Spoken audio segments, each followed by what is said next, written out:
Hey guys, this is Brian Jones from Valhalla Academy in Frankfort, Kentucky, and this is an exclusive for MixedMartialWorld.com. Today's topic is the deadlift and its applications for grappling. I get asked a lot of questions about which exercises are best for grapplers. If you had to pick one exercise for a grappler, which would it be? Those are difficult questions to answer, but I can definitely tell you that I always answer the deadlift. If I could pick three, the deadlift would be one of them. If I could pick two, the deadlift would be one of them. It may be if I could pick one, the deadlift would probably be the primary lifting exercise that I would do. So what we're going to do now is go through some of the technique in the deadlift to make sure you're doing it correctly. And then I'm going to show you some applications so you can see how it translates directly into grappling strength. Alright guys, let's start with the front view of the deadlift.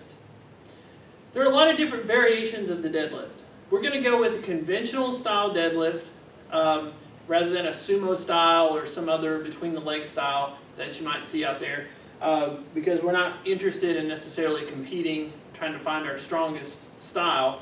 We're going to go with the conventional style because I think it has the greatest applicability to jiu-jitsu. We're going to start with a double over grip. Okay, as the weight gets heavier, you're probably going to want to switch your grips over and under, kind of mixed grip. So we're going to start with the basic deadlift. You're going to want to use weights. I've got 45-pound bumper plates on here. If you don't have weights that are the same diameter as a normal 45-pound plate, then you're going to want to elevate this so that the bar is at about the height that it is right now.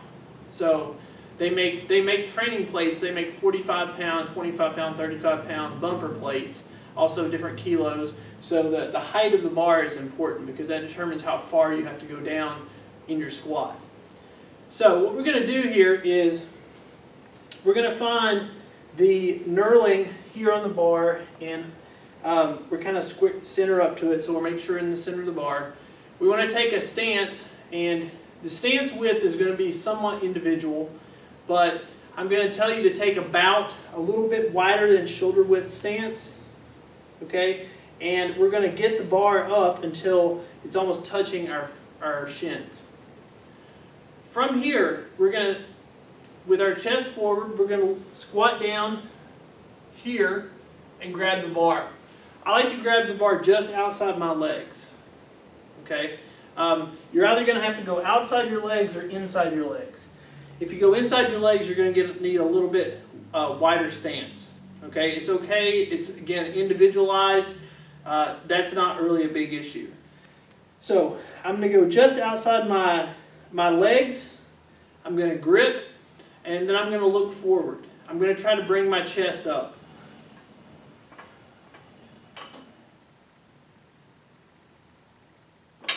Okay. So what I did was I put some tension on the bar after I squatted down, I brought my hips up slightly so that there was a little bit of an initial pull, and I felt like I was driving my legs into the floor. I took the slack out of my shoulders.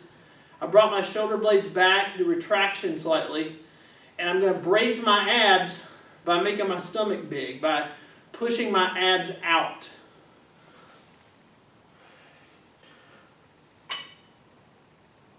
Sometimes this is going to leave you with your mouth open, and a lot of times that you'll see that. It's called the Valhalla maneuver.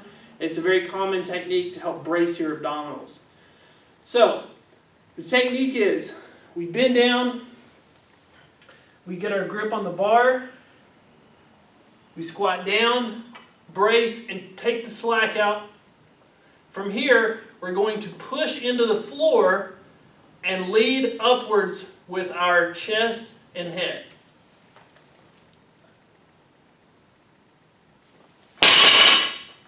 So, notice that the first thing that moved was not my back. And we're going to see this from the side angle too.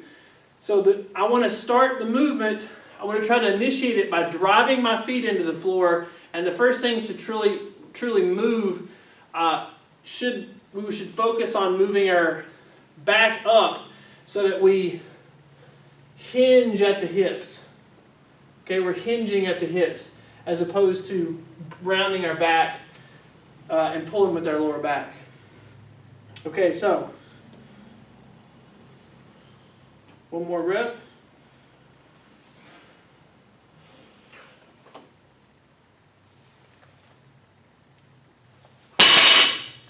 Good. Notice another thing.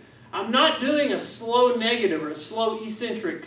I am controlling it till it gets to about my knee level or slightly below, and then I'm letting it go so that it drops on the floor. The deadlift is not a lift where you're supposed to go down slow. Okay? You do the upward lift, and then you control the bar just enough to keep it from bouncing all over the place.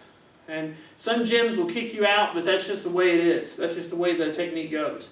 So ideally you would have bumper plates or at least some sort of rubber surface that you could do these on, so you can kind of drop the weights a little bit. Now I want to look at the mixed grip. When the weights start to get heavy, they start to pull out of your hand. Your grip can become the limiting factor. Now we could tie ourselves in, we could use a lot of wraps and straps and grips, but in my opinion, if I can't lift something because my grip is too weak, then I can't lift it. So I don't like to use a lot of things like belts and all that. I try to brace my abdominals so that I don't have a belt on when I'm grappling, so I'm not going to wear a belt when I'm lifting. I'm just going to get strong abdominals. I don't have extra straps and grips when I'm working out on the mat, so I'm not going to use that stuff in the weight room either. So what I want to do is, but by turning our one hand over, so supination and pronation, one supinated, one pronated, we can develop a little bit better grip strength. It gives us a little bit of an edge without using some sort of artificial device. So I'm going to demonstrate that now. So you slide this over. I don't have collars on these bars, so the weights are creeping off a little bit, but okay, so I'm squatting down, over and under. Doesn't really matter whichever side's more comfortable to you. Same thing.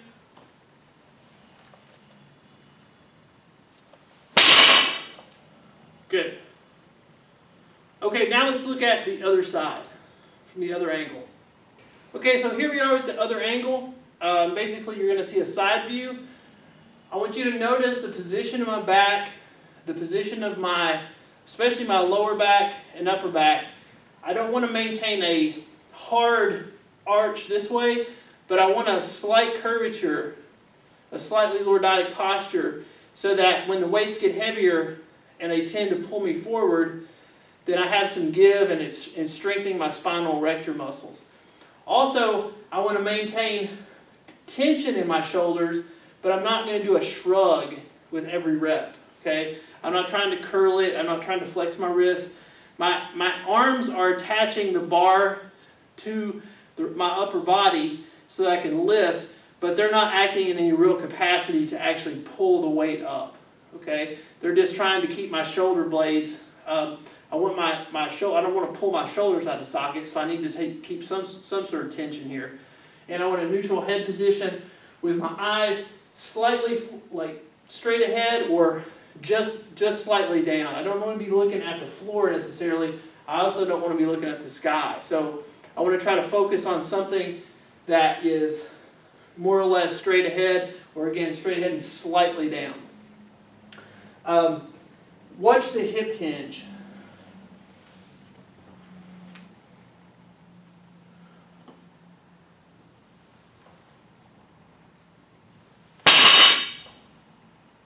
Okay, so my butt is going back as I drop down to set for the motion.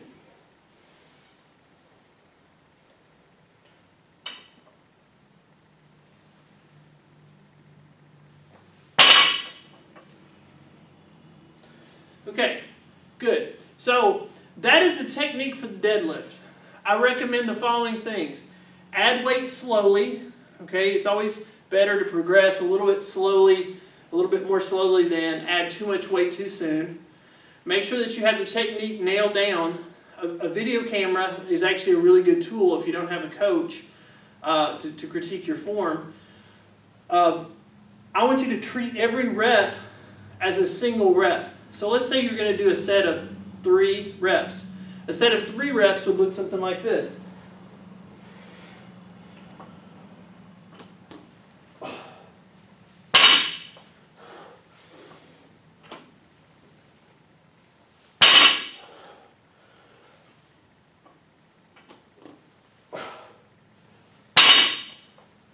Okay, there was a pause because I want to make sure that I get into a proper lifting position between each rep.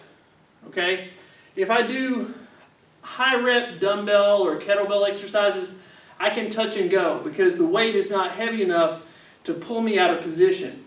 If I'm going for doubles, triples, singles, or even sets of 5, I like to reset. You know, you can stand up if you want, or maybe you don't want to stand up.